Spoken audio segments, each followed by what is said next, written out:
Boss നമസ്കാരം. നമസ്കാരം.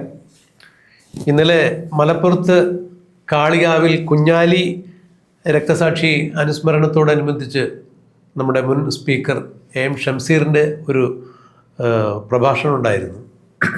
ഈ പ്രഭാഷണത്തിൽ കുഞ്ഞാലി അനുസ്മരണത്തെക്കാൾ ഉപരിയായി കഴിഞ്ഞകാല പിണറായി വിജയൻ സർക്കാരിൻ്റെ ചില ചെയ്തികളെക്കുറിച്ചും പിണറായി വിജയൻ സർക്കാരിന് പറ്റിയ അല്ലെങ്കിൽ ഇടതുപക്ഷത്തിന് പറ്റിയ ചില കാര്യങ്ങളെക്കുറിച്ച് തന്നെയാണ് ഷംസീർ പ്രസംഗിച്ചത്.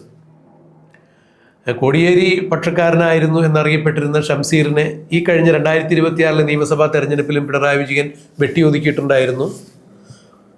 ഒന്നാം പിണറായി വിജയൻ സർക്കാരിൽ അഥവാ രണ്ടാം പിണറായി വിജയൻ സർക്കാരിലും ഷംസീർ മന്ത്രിസഭ സ്ഥാനത്തേക്ക് യോഗ്യനായിരുന്നിട്ട് പോലും ആ മന്ത്രിസ്ഥാനത്തിരുത്താതെ അദ്ദേഹത്തിന് സ്പീക്കർ സ്ഥാനം നൽകുന്നതാണ് നമ്മൾ കണ്ടത്.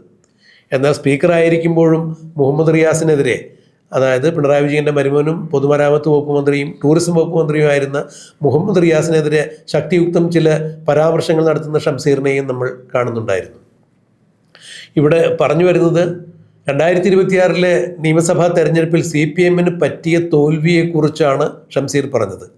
ഞങ്ങൾക്ക് തെറ്റുപറ്റി, ഇത്രയും വലിയ തെറ്റുപറ്റും, ഇത്രയും വലിയ നാണം കെട്ടൊരു തോൽവി ഉണ്ടാകും എന്ന് തിരിച്ചറിഞ്ഞിരുന്നില്ല. 3.0 ആവർത്തിക്കും, തുടർഭരണം കിട്ടും. 2026 നിയമസഭാ തെരഞ്ഞെടുപ്പിലെ വോട്ടെണ്ണൽ നടക്കുമ്പോൾ പോസ്റ്റൽ വോട്ടുകൾ എണ്ണിക്കഴിഞ്ഞപ്പോൾ ആ ധാരണ ശരിവയ്ക്കുന്ന തരത്തിലുള്ള ഫലങ്ങളാണ് വന്നുകൊണ്ടിരുന്നത്. ക്ഷമിക്കണം, പിണറായി വിജയൻ സർക്കാർ അധികാരത്തിലേക്ക് എന്ന തരത്തിൽ തന്നെയാണ് പോസ്റ്റൽ വോട്ടുകൾ എണ്ണിക്കഴിഞ്ഞപ്പോൾ അതിൻ്റെ ആദ്യ സൂചനകളൊക്കെ. പിന്നീട് EVM മെഷീൻ തുറന്ന് എണ്ണാൻ തുടങ്ങിക്കഴിഞ്ഞപ്പോഴാണ് കളി മാറിയത് എന്ന് ഷംസീർ തമാശ രൂപേണ പറയുകയുണ്ടായി. നാണം കെട്ടൊരു പതനമായിരുന്നു. അവിടെ എടുത്തു പറയേണ്ട ചില കാര്യങ്ങൾ ഷംസീർ, അതായത് ബ്രാഞ്ച് തലത്തിലും ഏരിയ തലത്തിലും സംസ്ഥാന സമിതിയിലും കേന്ദ്ര സമിതിയിലും എല്ലാം കണ്ടെത്തിയ കാര്യങ്ങൾ വീണ്ടും അടിവരയിട്ട് പറഞ്ഞു.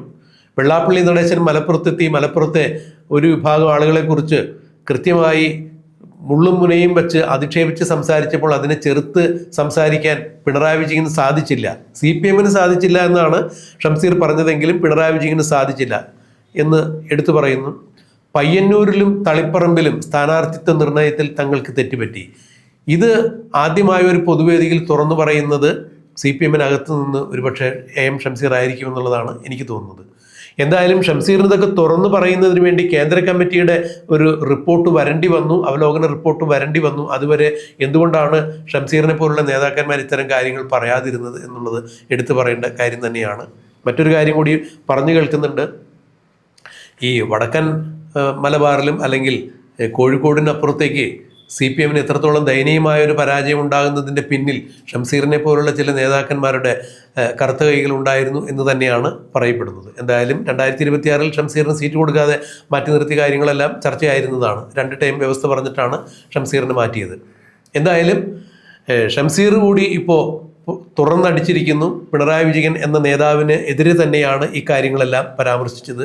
യോഗി ആദിത്യനാഥിൻ്റെ സന്ദേശം ആഗോള അയ്യപ്പ സംഗമത്തിൽ വായിച്ചത് തീർത്തും തെറ്റായിപ്പോയി. ഇവിടെയെല്ലാം കോമണായി ഒരേ ഒരാളെ തന്നെയാണ് ഷംസീർ ഉന്നം വയ്ക്കുന്നത്, അത് പിണറായി വിജയൻ തന്നെയാണ്. എങ്ങനെയാണ് ഫവാസ് ഇതിനെ വിലയിരുത്തുന്നത്? ഒരുപക്ഷെ മരുമോനില്ലായിരുന്നു എന്നുണ്ടെങ്കിൽ കേരളത്തിൻ്റെ ടൂറിസം മന്ത്രിയായിട്ട് പറഞ്ഞ പോലെ ഇദ്ദേഹമാണ് വരേണ്ടത്. പക്ഷെ അന്ന് ഈ പറഞ്ഞ പോലെ അപ്രതീക്ഷിതമായി അദ്ദേഹത്തെ ഇല്ലാണ്ടാക്കുന്നു. പിന്നീട് മുഹമ്മദ് റിയാസിനെ കൊണ്ടുവരുന്നു, അദ്ദേഹത്തിന് ആ വകുപ്പ് കൊടുക്കുന്നു. ഷംസീറിനെ കൃത്യമായി ഒതുക്കിക്കൊണ്ട് അദ്ദേഹത്തെ സ്പീക്കറാക്കി ചുമതലയ്ക്കുന്നു. പക്ഷെ സ്പീക്കറായിരുന്നത് പോലും പലപ്പോഴും അദ്ദേഹം കൃത്യമായി നിലപാടെടുക്കുന്നതിൻ്റെ പേരിൽ പലപ്പോഴും അദ്ദേഹം UDF-ന് അനുകൂലമായി തീരുമാനമെടുക്കുന്നു എന്ന് CPM-ൻ്റെ പാർട്ടി സെക്രട്ടേറിയറ്റിലടക്കം ചർച്ചാ വിഷയമായിരുന്നു. കാരണം LDF നേതാക്കന്മാർക്ക് സംസാരിക്കാൻ സമയം കൊടുക്കുന്നില്ല എന്നുള്ളതും UDF-ന് കൂടുതൽ സമയം കൊടുക്കുന്നു എന്നുള്ള തരത്തിലുള്ള വലിയ തരത്തിലുള്ള ആരോപണം അന്ന് തന്നെ ഷംസീറിനെതിരെ പല സന്ദർഭങ്ങളിൽ പല ഘട്ടങ്ങളിൽ ഉയർന്നു വന്ന ഒന്നായിരുന്നു. അപ്പോൾ തന്നെ ഒരു കാര്യം ഉറപ്പായിരുന്നു, ഷംസീർ ഈ പറഞ്ഞ പോലെ പിണറായി വിജയനെതിരെ തിരിയുന്നു എന്നുള്ള കാര്യം. പക്ഷേ CPM-നെ സംബന്ധിച്ചുള്ളത് പരസ്യമായി തിരിയൽ നടക്കില്ല. അപ്പോൾ എന്തിരുന്നാൽ പോലും ഇപ്പം ഇന്നലത്തെ ഈ പരിപാടിയിൽ അദ്ദേഹം പ്രധാനപ്പെട്ട 3 കാര്യങ്ങൾ, പിന്നെ അത് കൂടാതെ 2 കാര്യം, മൊത്തം 5 കാര്യം അദ്ദേഹം പറഞ്ഞിട്ടുള്ളത്. അതിൽ ഒന്നാമത്തെ കാര്യം ഈ പറഞ്ഞ പോലെ സ്ഥാനാർത്ഥി നിർണയത്തിലെ പാളിച്ചകൾ എന്ന് പറഞ്ഞിട്ട് അദ്ദേഹം പറയുന്ന കാര്യങ്ങൾ, ഈ പറഞ്ഞ പോലെ തളിപ്പറമ്പ്, പയ്യന്നൂർ, അതുപോലെ തന്നെ പല സ്ഥലങ്ങളിലും കൃത്യമായിട്ട് സ്ഥാനാർത്ഥികളെ പാർട്ടിക്ക് നിശ്ചയിക്കാൻ പറ്റിയില്ല. അതിലാണ് പാർട്ടി വലിയ തരത്തിൽ പരാജയപ്പെട്ടു എന്നുള്ള കാര്യം അദ്ദേഹം തുറന്നടിച്ച് പറയുന്നുണ്ട്. മറ്റൊരു കാര്യം, വെള്ളാപ്പള്ളി നടേശനെതിരെ മലപ്പുറത്ത് നടന്ന പരിപാടി. അപ്പോൾ വെള്ളാപ്പള്ളി നടേശനെതിരെ കൃത്യമായിട്ടുള്ള ദുർബലമായിട്ടുള്ള രീതിയിലാണ് CPM പ്രതികരിച്ചത്. അദ്ദേഹം ഉപയോഗിച്ച് ദുർബലമായ രീതി എന്നാണ്. അപ്പം ദുർബലമായ രീതിയിൽ അല്ലെങ്കിൽ കൃത്യമായിട്ട് അദ്ദേഹത്തിനെതിരെ ശക്തി പോരായിരുന്നു. ആ വിമർശനത്തിന്റെ ശക്തി വളരെ കുറവായിരുന്നു. അതുകൊണ്ടാണ് അത് മലപ്പുറത്ത് നെഗറ്റീവായിട്ട്, മലപ്പുറത്ത് എന്ന് പറയുമ്പോൾ മുസ്ലിം കമ്മ്യൂണിറ്റിയുടെ നല്ല ശതമാനം വോട്ടും CPM നിന്ന് ഇക്കുറി ഇല്ലാണ്ടാവാനുള്ള പ്രധാനപ്പെട്ട കാരണം വെള്ളാപ്പള്ളി നടേശനാണെന്നുള്ളത് അദ്ദേഹം പറയുന്നുണ്ട്. മറ്റൊരു മൂന്നാമത്തെ കാര്യം അദ്ദേഹം പറയുന്നത് അയ്യപ്പ സംഘവും അതേപോലെ അതിനുള്ളിലെ ആശയക്കുഴപ്പവും സംസ്ഥാന സർക്കാരിൻ്റെയോ അല്ലെങ്കിൽ ഈ പറഞ്ഞ പോലെ CPM എന്ന് പറയുന്ന പാർട്ടിയുടെയോ അജണ്ടയിൽ ഇല്ലാത്തൊരു സാധനമാണ് അയ്യപ്പ സംഘം എന്നുള്ളതും അത് പാർട്ടിയല്ല നടത്തിയത് എന്നുള്ളതും സംസ്ഥാന സർക്കാരും അല്ല നടത്തിയത് എന്നൊക്കെയാണ് അദ്ദേഹം പറയുന്നത്. പക്ഷേ ഇതിൻ്റെ നെഗറ്റീവായിട്ടാണ് ഈ സാധനം വന്നതെന്നുള്ളതും മാത്രമല്ല, അതിൽ ഈ പറഞ്ഞ പോലെ യോഗി ആദിത്യനാഥിൻ്റെ കത്ത് വായിച്ച് കേൾപ്പിച്ചതും പാർട്ടിക്കുള്ളിൽ നെഗറ്റീവായിട്ടുള്ള സാധനം ഉണ്ടാക്കിയത് എന്നുള്ളതും അത് കൃത്യമായി ജനങ്ങൾക്കിടയിലോട്ട് ആ സന്ദേശം നൽകുന്നതിൽ പാർട്ടി പൂർണ്ണമായും പരാജയപ്പെട്ടു എന്നുള്ളതും. അപ്പം ഇതൊക്കെയാണ് പാർട്ടിയുടെ പ്രധാന കാര്യങ്ങളായിട്ട് അദ്ദേഹം പറയുന്നത്. മറ്റൊരു കാര്യം, പാർട്ടി സ്വയം വിമർശന ശൈലി ഇപ്പോഴും പാർട്ടിക്ക് ഉണ്ടെന്നാണ്. ഇത്തരത്തിലുള്ള പ്രശ്നങ്ങൾ വന്നു കഴിഞ്ഞാൽ ആ ഗൂഢലക്ഷ്യമായിരുന്നു പിണറായി വിജയൻ അവിടെ. കാരണം യോഗി ആദിത്യനാഥിൻ്റെ സന്ദേശം ആഗോള അയ്യപ്പ സംഗമത്തിൽ വായിക്കുക വഴി യോഗി ആദിത്യനാഥിനെ പോലെ കടുത്ത ഹൈന്ദവ പക്ഷവാദിയായ ഒരാൾ പോലും പിണറായി വിജയൻ്റെ ആഗോള അയ്യപ്പ സംഗമത്തെ അംഗീകരിച്ചിരിക്കുന്നു എന്ന് ഒരു നറേഷൻ ഉണ്ടാക്കി ഹൈന്ദവ വിഭാഗത്തിൻ്റെ വോട്ടുകൂടി 2026 ഉറപ്പുവരുത്തുന്നതിന് വേണ്ടിയുള്ള ഒരു തന്ത്രമായിരുന്നു. പക്ഷെ അത് CPM സംബന്ധിച്ചിടത്തോളം അവരുടെ തത്വശാസ്ത്രത്തിനെ നിരക്കാത്തൊരു കാര്യമായിരുന്നുള്ളത് പിന്നീടാണ് ഈ തോൽവിയിലൂടെയാണ് മനസ്സിലാക്കാൻ സാധിച്ചത്. അന്ന് ആഗോള അയ്യപ്പ സംഗമം നടക്കുന്ന സമയത്ത് ഷംസീറിനെ പോലുള്ള ആളുകൾക്കും ഇത് ചൂണ്ടിക്കാണിക്കാൻ പറ്റിയില്ല എന്നുള്ളത് എടുത്തു പറയേണ്ട വസ്തുതയാണ്. ഇതിലും എനിക്ക് പലപ്പോഴും തോന്നിയിട്ടുള്ളത് കേരളത്തിലുള്ള ഹിന്ദുക്കളല്ല അല്ലെങ്കിൽ അത്തരത്തിലുള്ള ശൈലികളല്ല നോർത്ത് ഇന്ത്യയിൽ അത് കുറച്ചുകൂടി അഗ്രസീവായ സാധനമാണ്. നമ്മളിവിടെ കുറച്ചുകൂടി സെക്കുലറായ സാധനമാണ്. ഇപ്പോൾ മതങ്ങളുടെ കാര്യം എടുക്കുമ്പോൾ പോലും ഈ നോർത്ത് ഇന്ത്യയിലോട്ട് ഇസ്ലാം വന്ന പോലെയല്ല കേരളത്തിലോട്ട് വരുമ്പോൾ ഇവിടേക്ക് അതൊരു മർച്ചൻ്റായിട്ട് വരുന്നു.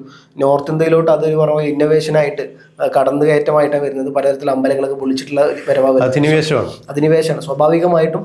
അപ്പം അത്തരത്തിലുള്ളൊരു വ്യത്യാസം അവിടെ ഉണ്ട്. അപ്പോൾ അവിടെ ഈ പറഞ്ഞ പോലെ യോഗി ആദിത്യനാഥ് 18:20 മത്സരമാണെന്നൊക്കെ പരസ്യമായിട്ട് പറയുമ്പോൾ അത് ഈ പറഞ്ഞ പോലെ വോട്ട് കൺസോളിഡേറ്റ് ചെയ്യാൻ അദ്ദേഹത്തെ സഹായിക്കും. പക്ഷേ കേരളത്തിലോട്ട് വരുമ്പോൾ ഇവിടെ ജനങ്ങൾ താമസിക്കുന്നത് ഹിന്ദു എന്നോ മുസ്ലിം എന്നോ ക്രിസ്ത്യൻ എന്നോ നോക്കാണ്ട് അത്രയും സെക്യുലറായിട്ട് നീങ്ങുന്നൊരു സ്റ്റേറ്റാണ്. അപ്പോൾ ഇവിടെ ഇത്തരത്തിലുള്ള കാർഡുകൾ കൊണ്ടുവന്നാൽ നെഗറ്റീവായിട്ട് അടിക്കുള്ളൂ എന്നുള്ളത് ഈവൻ രാജീവ് ചന്ദ്രശേഖർ പോലും, ഇപ്പോൾ BJPയുടെ സംസ്ഥാന പ്രസിഡന്റ് തന്നെയാണ് രാജീവ് ചന്ദ്രശേഖർ, പക്ഷേ അദ്ദേഹം പോലും യാതൊരുവിധ പരാമർശങ്ങൾക്കോ അല്ലെങ്കിൽ വിദ്വേഷത്തിനോ അദ്ദേഹം മുതിരുന്നില്ല എന്നുള്ളതാണ്. കാരണം അദ്ദേഹത്തിന് മനസ്സിലായിട്ടുണ്ട് കേരളം, തമിഴ്നാട് പോലത്തെ സംസ്ഥാനങ്ങളിൽ, പ്രത്യേകിച്ച് തെക്കൻ ഇന്ത്യയിൽ, ഈ പറഞ്ഞ പോലെ സദേൺ ഇന്ത്യയിൽ കൃത്യമായിട്ടുള്ള BJPക്ക് വളർച്ച വേണമെന്നുണ്ടെങ്കിൽ നോർത്ത് ഇന്ത്യയിൽ പയറ്റുന്ന കളികൾ ഇവിടെ കളിച്ചിട്ട് കാര്യമില്ല എന്നുള്ളത് അദ്ദേഹത്തിന് കൃത്യമായിട്ട് അറിയാം. അതുകൊണ്ടാണ് രാജീവ് ചന്ദ്രശേഖർ പലപ്പോഴും പലതരത്തിലുള്ള അല്ലെങ്കിൽ അദ്ദേഹം BJP സാധാരണ ഈ പറഞ്ഞ പോലെ ഏതൊരു BJP നേതാക്കന്മാർ പറയേണ്ടത് മുസ്ലിം വിരുദ്ധ സന്ദേശം കാര്യങ്ങളൊക്കെയാണ്. പക്ഷേ രാജീവ് ചന്ദ്രശേഖർ ആ വിഷയത്തിൽ കുറച്ച് മൗനം പാലിക്കുന്നു, കുറച്ച് സൈലന്റ് കീപ്പ് ചെയ്യുന്നു.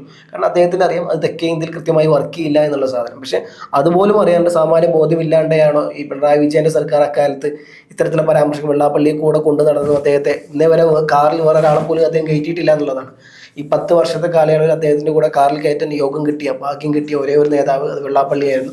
ആ വെള്ളാപ്പള്ളി കാരണം തന്നെയാണ് പിന്നീട് 2026 അദ്ദേഹം പരാജയപ്പെട്ടത്. ഒരുപക്ഷെ വെള്ളാപ്പള്ളിയെ പോലത്തെ നേതാക്കന്മാരെയൊക്കെ കയറ്റിയിട്ടില്ലായിരുന്നെങ്കിൽ പരാജയത്തിൻ്റെ തീവ്രത ഈ പറഞ്ഞ പോലെ 102 വരെ ഒന്നും പോകില്ലായിരുന്നു. അതിൽ ചെറിയ രീതിയിൽ തോൽക്കുകയാണെങ്കിൽ പോലും അതിൻ്റെ തീവ്രത കുറക്കാമായിരുന്നു CPM-ന്. എന്നിരുന്നാൽ പോലും ഷംസീർ ഇത്തരത്തിലുള്ള കാര്യങ്ങൾ പറഞ്ഞത് പാർട്ടിക്കുള്ളിൽ വലിയ തരത്തിലുള്ള കാര്യങ്ങൾ സംഭവം തന്നെയാണ്. മാത്രമല്ല അദ്ദേഹം പറയുന്ന മറ്റൊരു കാര്യമുണ്ട്, തിരുത്തൽ നടപടികൾ ഭാവിയിൽ ഇനി ഉണ്ടാകും എന്നുള്ള കാര്യങ്ങൾ. CPI കേന്ദ്ര കമ്മിറ്റി അടക്കം പല കാര്യങ്ങളും നിർദ്ദേശിച്ചിട്ടുണ്ട് എന്നുള്ളതും അതെല്ലാം ഉൾപ്പെടുത്തിക്കൊണ്ട് പാർട്ടിയുടെ എന്താ പറയുക ഭാവി ഇനി വരും ദിവസങ്ങളിൽ കൃത്യമായി കൊണ്ടുപോകുന്നുള്ളതും പാർട്ടി ഏത് സമയത്തും തെറ്റുകൾ കാണിച്ചു തന്നാൽ അത് തിരുത്താൻ തയ്യാറാണെന്നുള്ളതും യഥാർത്ഥ യജമാനന്മാർ അത് അനുയായികളാണെന്നുള്ളതും ഞങ്ങൾ അവർക്ക് വേണ്ടി വർക്ക് ചെയ്യുന്ന ഒരു ആളുകൾ മാത്രമാണെന്നുള്ളതും അതുകൊണ്ട് ജനങ്ങൾ എന്ത് പറഞ്ഞാലും അനുയായികൾ എന്ത് പറഞ്ഞാലും തെറ്റ് കണ്ടാൽ തിരുത്താൻ പാർട്ടി ഇപ്പോഴും സജ്ജരാണ് എന്നുള്ള രീതിയിലേക്കാണ് അദ്ദേഹം പറയുന്നത്. പക്ഷേ അത് ഷംസീർ അവസ്ഥ ഞാനൊന്ന് പറയട്ടെ, ഷംസീർ അങ്ങനെ പറയുമ്പോൾ പോലും ഈ കേന്ദ്ര കമ്മിറ്റിയുടെ റിപ്പോർട്ട് വന്നിട്ടും ഇപ്പോഴും ഈ പറഞ്ഞ പോലെ ആർക്കെതിരെ എന്താണ് പറഞ്ഞത് അവരൊക്കെ തന്നെ തലസ്ഥാനങ്ങളിൽ ഉണ്ട് എന്നുള്ളത് തന്നെയാണ്. ഇപ്പോൾ പിണറായി വിജയൻ പ്രതിപക്ഷ നേതാവായിട്ടിരിക്കുന്നുണ്ട്, MV ഗോവിന്ദൻ പാർട്ടിയുടെ സംസ്ഥാന സെക്രട്ടറി ആയിരിക്കുന്നുണ്ട്. ഇവർക്കെതിരെയാണ് അതിരൂക്ഷമായിട്ടുള്ള വിമർശനം വന്നിരിക്കുന്നത്.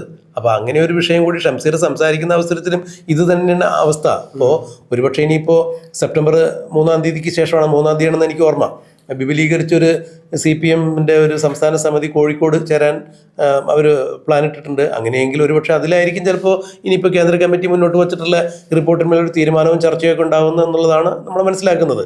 എന്തായാലും ഇപ്പോൾ ഷംസീർ ഇത്തരം കാര്യങ്ങൾ പറയുമ്പോൾ പരസ്യമായി പിണറായി വിജയനും അല്ലെങ്കിൽ MP ഗോവിന്ദനും എതിരെയൊക്കെ CPM-ൽ നിന്നും ഉയർന്നു വന്ന ശബ്ദത്തിൽ ഒരു ശബ്ദം കൂടി വന്നിരിക്കുന്നു എന്ന് വേണ്ടേ മനസ്സിലാക്കാൻ? തീർച്ചയായിട്ടും. ഇപ്പോൾ നമ്മൾ നേരത്തെ പറഞ്ഞല്ലോ, CPM-നുള്ളിൽ ഈ പറഞ്ഞ പോലെ MA ബേബിയുടെ നേതൃത്വത്തിൽ KK ശൈലജ അടക്കമുള്ള P ജയരാജൻ അടക്കമുള്ള ഒരു രണ്ടാം നിര CPM വല്ലാണ്ട് പടർന്ന് പന്തലിച്ച് വരുന്നുണ്ട്. സ്വാഭാവികമായിട്ടും അവരെ ഒതുക്കുന്ന തിരക്കിലാണ് ഇപ്പോൾ പിണറായി വിജയനും MP ഗോവിന്ദനെല്ലാം. അതിനിടയിലാണ് ഇപ്പോൾ എന്താ പറയുക, ഈ മെനക്കേടായതുകൊണ്ട് ഷംസീറിന്റെ വരവ് കൂടി. എന്തായാലും പിണറായി വിജയൻ ഈ പറഞ്ഞ പോലെ ശത്രുക്കളുടെ എണ്ണം ദിനം പ്രതി കൂടിക്കൊണ്ടിരിക്കുകയാണ്. തീർച്ചയായിട്ടും ഇപ്പോൾ നമ്മൾ ഷംസീർ വെള്ളാപ്പള്ളി നടേശൻ്റെ കാര്യം യോഗി ആദിത്യനാഥിൻ്റെ പ്രസംഗത്തെക്കുറിച്ചൊക്കെ പറയുമ്പോഴും ഒരു സയൻറ്റിഫിക് ടെമ്പർ നിലനിർത്തുന്നതിൻ്റെ ഭാഗമായിട്ട് ഷംസീർ ഒരു യോഗത്തിൽ പ്രസംഗിച്ച കാര്യമൊക്കെ ഭാസം മറന്നുപോയിട്ടുണ്ടാവില്ല. ഗണപതി മിത്താണ് എന്നൊക്കെ പറഞ്ഞൊരു കാര്യം പറഞ്ഞിട്ടുണ്ടായിരുന്നു. അത് ഒരുപക്ഷെ ലോകത്തിലെ അല്ലെങ്കിൽ ഇന്ത്യയിലെ ആദ്യത്തെ പ്ലാസ്റ്റിക് സർജറി ആയിരിക്കും ഗണപതി എന്നൊക്കെ പറഞ്ഞ് ഹൈന്ദവ വികാരത്തെ ഇത്രത്തോളം വ്രണപ്പെടുത്തിയ മറ്റൊരു CPM കാരനുണ്ടോ എന്ന് ചോദിച്ചു കഴിഞ്ഞിട്ടുണ്ടെങ്കിൽ എടുത്തു പറയേണ്ട ഒരു കാര്യം തന്നെയാണ്. അപ്പോൾ ഇതൊക്കെ ജനങ്ങളുടെ ഉള്ളിലുണ്ട്. CPM നേതാക്കൾ കാലാകാലത്ത് ഈ ഹൈന്ദവീയതയെ എങ്ങനെ കണക്കിലെടുത്തു എന്നുള്ളതാണ്. അപ്പോൾ ഈ ആഗോള അയ്യപ്പ സംഗമത്തിൻ്റെ പേരിലായാലും ശബരിമല യുവതീ പ്രവേശത്തിൻ്റെ പേരിലായാലും ഇപ്പോൾ സയൻറ്റിഫിക് ടെമ്പറിൻ്റെ പേരിലായാലും ഗണപതി ആദ്യത്തെ പ്ലാസ്റ്റിക് സർജറിയുടെ ഉദാഹരണമാണെന്നൊക്കെ പറയുമ്പോഴും ഷംസീറിനും പലയിടങ്ങളിലും കാലിടറിയിട്ടുണ്ടെന്നുള്ള കാര്യത്തിൽ ഒരു കാര്യം ഈ സമൂഹം, പുറത്തു നിൽക്കുന്നൊരു സമൂഹം തിരിച്ചറിഞ്ഞിട്ടുണ്ട്. CPM-നകത്തുള്ള സമൂഹവും തിരിച്ചറിഞ്ഞിട്ടുണ്ട്. ഞാൻ മനസ്സിലാക്കിയെടുത്തോളം ഏറ്റവും വലിയ ഹൈന്ദവർ ഉൾക്കൊള്ളുന്ന പാർട്ടി CPM-ആണ്. അപ്പോൾ ഏറ്റവും കൂടുതൽ ഹൈന്ദവരുള്ള പാർട്ടി CPM-ആണ്, അത് BJP ആണെന്ന് എനിക്ക് തോന്നുന്നില്ല. അപ്പോൾ ഈ CPM-നകത്തുള്ള ഹിന്ദു വിശ്വാസികൾ തന്നെ ഇതിനെതിരെ കൃത്യമായി കാര്യങ്ങളൊക്കെ തീരുമാനിച്ചു വെച്ചിട്ടുണ്ടായിരുന്നു. പിന്നീട് വന്ന തെരഞ്ഞെടുപ്പുകളിൽ അത് ഏത് തരത്തിൽ പ്രയോഗിച്ചിട്ടുണ്ട് എന്നുള്ളതിൻ്റെ ഏറ്റവും വലിയ ഉദാഹരണം തന്നെയാണ് 2026-ലെ ഈ നാണംകെട്ട തോൽവി. ഭവാസ് ചൂണ്ടിക്കാണിച്ച പോലെ ഒരുപക്ഷെ ഇത്തരത്തിലുള്ള കാര്യങ്ങളൊന്നും ഉണ്ടായിരുന്നില്ല എന്നുണ്ടെങ്കിൽ ഈ നാണംകെട്ട തോൽവി ഇത്രത്തോളം ആക്കം കൂടില്ലായിരുന്നു. അല്ലെങ്കിൽ തോൽവിയുടെ ആ ഒരു ആഘാതം കുറയ്ക്കാൻ അവർക്ക് സാധിച്ചേനെ. ഒരു കാര്യം ഉറപ്പായിരിക്കുന്നു, ഇപ്പോൾ പിണറായി വിജയനും MP ഗോവിന്ദനും എതിരെ കൃത്യമായി സംസാരിക്കുന്ന നേതാക്കന്മാരുടെ നിരയിലേക്ക് മുതിർന്ന നേതാക്കളെന്ന് അവകാശപ്പെടുന്ന അല്ലെങ്കിൽ രണ്ടാം നിര നേതാക്കളിൽ തലമുതിർന്ന നേതാവെന്നൊക്കെ അവകാശപ്പെടാവുന്ന ഷംസീർ കൂടി വന്നിരിക്കുന്നു എന്നുള്ളതാണ് ഇതിലൂടെ മനസ്സിലാക്കാൻ പറ്റുന്നത്.